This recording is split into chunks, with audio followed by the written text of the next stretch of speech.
Good morning, friends.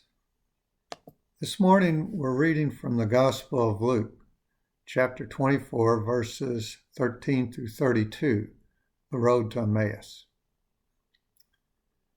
That same day, two of them were walking to the village Emmaus, about 7 miles out of Jerusalem.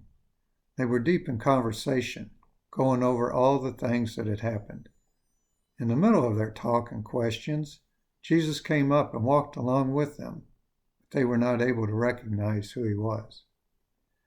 He asked, "What's this you're discussing so intently as you walk along?" They just stood there, long-faced, like they had lost their best friend. Then one of them, his name was Cleopas, said, "Are you the only one in Jerusalem who hasn't heard what's happened during the last few days?" He said, "What has happened?" They said, "The things that happened to Jesus the Nazarene. He was a man of God, a prophet, dynamic in work and word, blessed by both God and all the people. Then our high priest and leaders betrayed him, got him sentenced to death, and crucified him. And we had our hopes up that he was the one about to deliver Israel. And it is now the 3rd day since it happened. But now some of our women have completely confused us.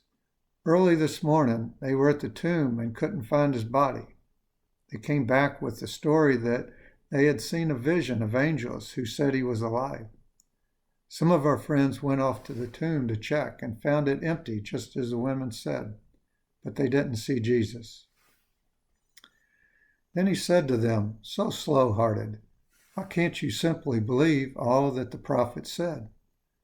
Don't you see that these things had to happen, that the Messiah had to suffer and only then enter into his glory?" Then he started at the beginning with the books of Moses and went on through all the prophets, pointing out everything in the scriptures that referred to him. They came to the edge of the village where they were headed. He acted as if he were going on, but they pressed him. "Stay and have supper with us. It's nearly evening. The day is done." So he went in with them, and here's what happened. He sat down at the table with them. Taking the bread, he blessed and broke and gave it to them. At that moment, open-eyed, wide-eyed, they recognized him. And then he disappeared.